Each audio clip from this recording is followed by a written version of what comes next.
Jung jae has at last made his Star Wars debut in The Acolyte, and his character Master Soul is the kind of Jedi I've always wanted to see.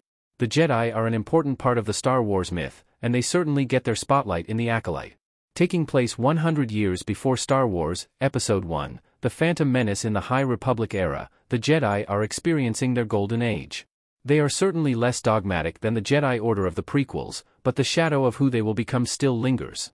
Standing out from these Jedi is Master Soul, Jung jae's character who has quickly endeared many Star Wars fans, myself included.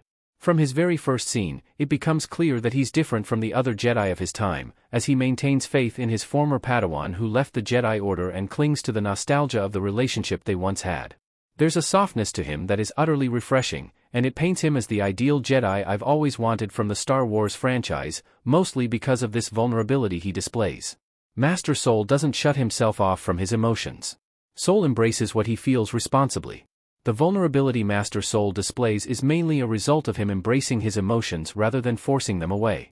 Much of this has to do with Jung jae's ability to deliver his lines with such expressiveness, something that showrunner Leslie Headland was looking for specifically when she cast Jung jae into the role. He's able to relish sweetly in his reunion with Osha, and he doesn't hesitate to take her side even with all the evidence stacked against her. He doesn't hide from these genuine feelings whatsoever. As someone who's always loved Liam Neeson's Qui-Gon Jinn, my fondness for Master Soul's vulnerability makes a lot of sense, considering Jung jae closely studied Qui-Gon in preparation for his role.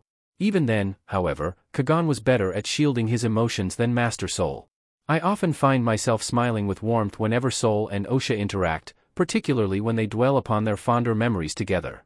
His suggestion that he may not have been a good teacher when she says she wasn't a good student is so beautifully honest and endearing, and it's such a refreshing take on the master-apprentice dynamic. Soul also doesn't let his emotions get the best of him. So far, he knows where to draw the line with his feelings. Osha Anasia, Amandla Stenberg, delivers something to Master Soul, Jung jae, who looks downcast in the Acolyte Season 1 Episode 2 image via Disney+. As of the Acolyte Episodes 1 and 2, we haven't yet seen Master Soul's emotions get the best of him, even when he's openly embracing them.